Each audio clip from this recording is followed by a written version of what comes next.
जब तथागत अपने शाक्य जनपद में पधारे तो उन्होंने देखा कि उनके जनपदवासी दो भागों में विभक्त है, कुछ अनुकूल हैं, कुछ प्रतिकूल। इससे उन्हें उस पुराने मतभेद की याद आई जिसका परिचय शाक्यों ने उस समय दिया था, जबकि कोलियों के विरुद्ध युद्ध छेड़ने का प्रश्न शाक्यों के विचाराधीन था, और जिस चर्चा में उसने ऐसा महत्वपूर्ण भाग लिया था जो उस समय उसके विरोधी थे, उन्होंने अभी भी उसकी महानता को स्वीकार करने से इनकार कर दिया था और उसे साधारण अभिवादन तक नहीं किया था।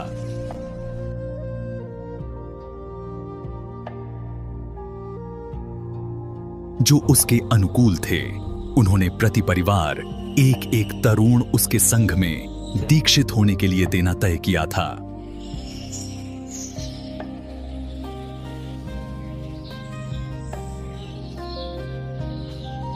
इन सब ने अब संघ में दीक्षित होकर तथागत के साथ ही राजगृह जाने का संकल्प किया। जिन परिवारों ने अपने अपने यहां से एक एक पुत्र देने का निश्चय किया था,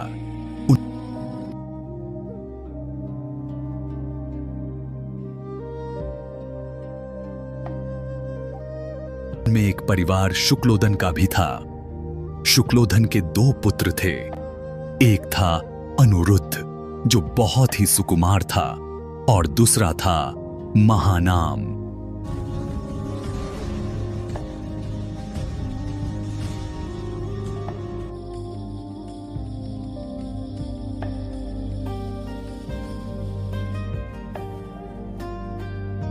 तब महानाम अनुरुद्ध के पास गया।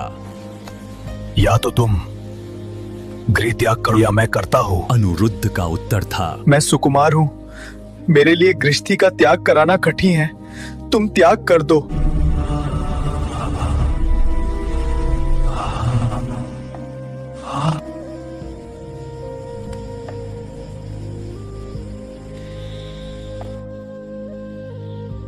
लेकिन अनुरुद्धा, मुझसे यह सुनो कि गृहस्थी में क्या करना पड़ता है। पहले तो तुम्हें खेत में हल जुतवाना होता है, हो गया तब खेतों में बीज डलवाना होता है। जब ये हो गया तब खेतों को पानी से सिंचवाना होता है। जब ये हो गया तब पानी निकलवाना होता है। जब ये हो गया तब पौधों की निगरानी करानी होती है। ये हो गया तब फसल को कटवाना होता है। जब ये हो गया तो फसल को धोकर उठवा ले जाना होता है। जब ये हो गया तो उसकी पूरी बंधवानी होती है।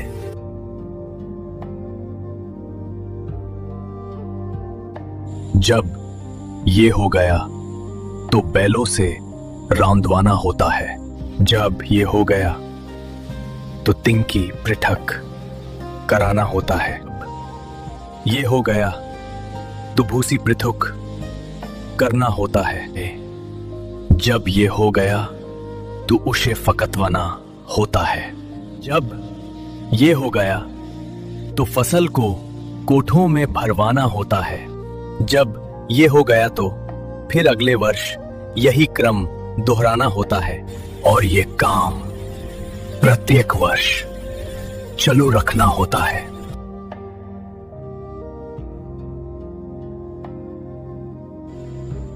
कामों का तो कोई अंत नहीं, आदमी के कामों की समाप्ति तो कभी होती ही नहीं।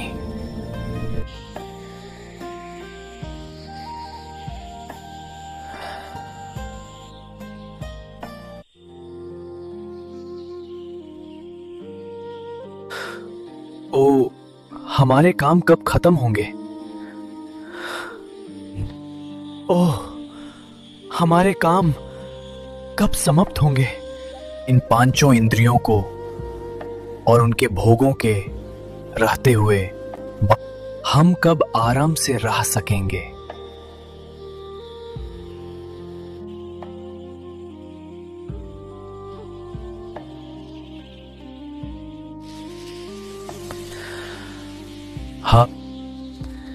हाँ प्रिय अनिरुद्धा, कामों का कोई अंत नहीं।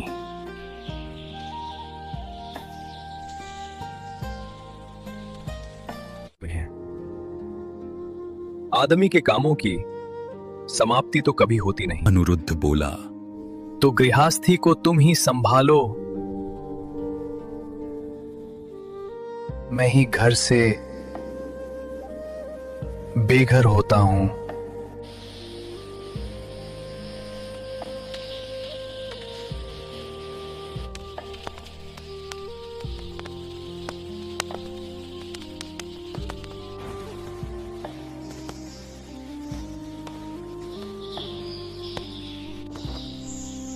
तब अनुरुद्ध शाक्य अपनी मां के पास गया।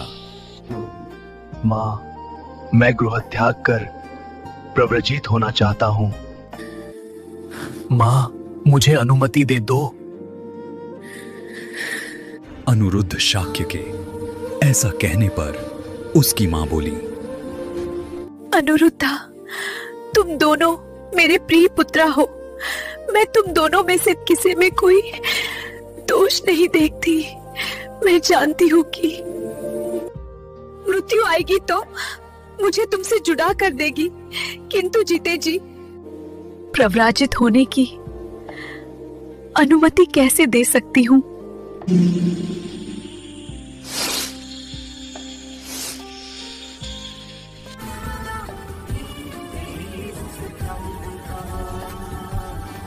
दूसरी बार फिर अनुरुद्ध ने अपनी प्रार्थना दोहराई।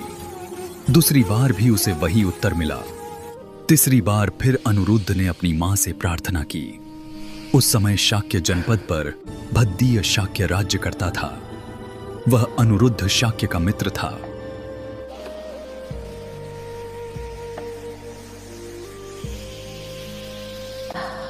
अनुरुद्ध की मां ने सोचा कि भद्दीय शाक्य कभी अपने राज्य को छोड़कर नहीं जा सकता।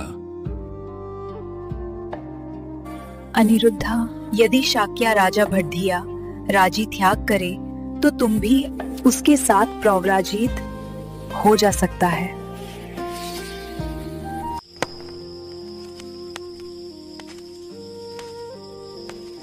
तब अनुरुद्ध भद्दीय के पास पहुंचा।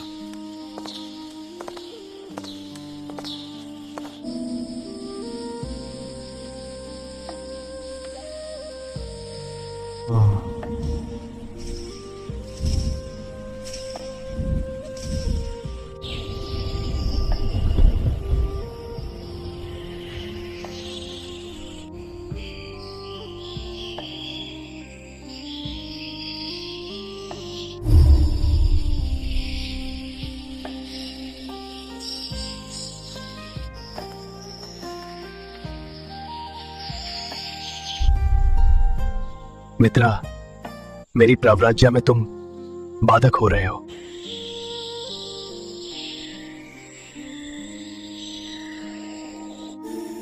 मित्रा, यदि मैं बाधक हूं तो वो बाधा दूर हो, मैं तुम्हारे साथ हूं। प्रसन्नतापूर्वक संसार त्याग कर दो।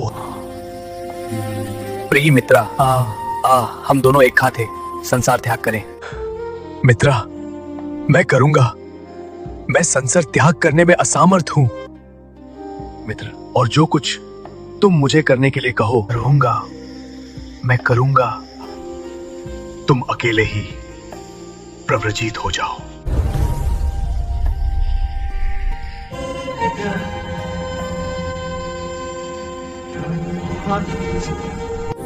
मित्रा, मां ने मुझे कहा है कि यदि तुम प्रव्रजित हो तो मैं भी हो सकता हूं, और तुमने अभी अभी कहा है कि यदि मैं बाधक हूं तो वह बाधा दूर हो, मैं तुम्हारे साथ हूं। जी, प्रसन्नता पूर्वक संसार त्याग कर दो। कि इसलिए मित्रा, आओ हम दोनों एक खाट्य संसार त्याग करें। तब शाक्य राजा भद्दीय अनुरुद्ध से बोला, मित्रा, 7 वर्ष तक प्रतीक्षा करो, 7 वर्ष की समाप्ति करो। हम इकट्ठे प्रव्रजित होंगे।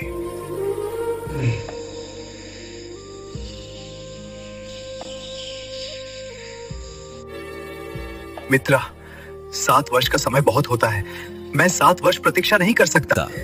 भद्दीय ने 6 वर्ष, 5 वर्ष और इस प्रकार घटाते घटाते 1 वर्ष प्रतीक्षा करने की बात कही। फिर 11 महीने, 10 महीने और इस प्रकार घटाते घटाते 15 दिन प्रतीक्षा करने की बात कही।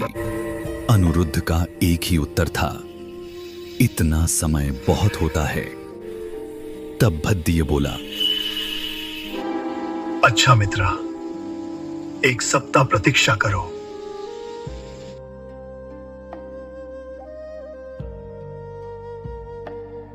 इतने समय में मैं अपने भाइयों और पुत्रों को राज्य सौंप दूं।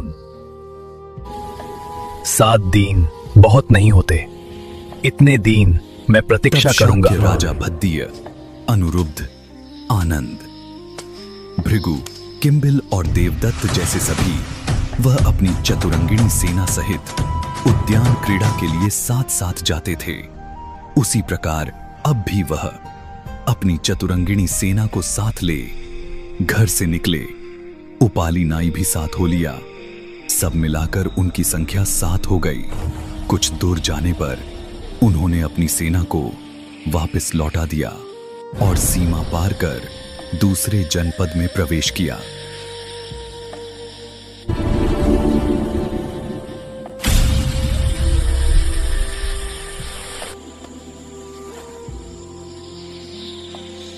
उन्होंने अपने सुंदर गहने कपड़े उतारे, उनकी गठरी बनाई और उपाली नाई से बोले,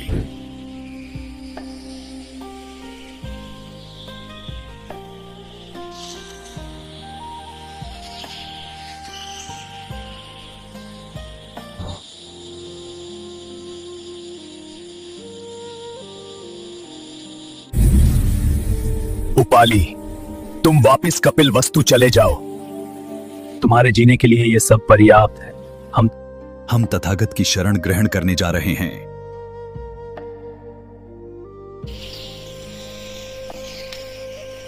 वे चले गए और वापस कपिल वस्तु लौटने के लिए उपाली ने विदा ली।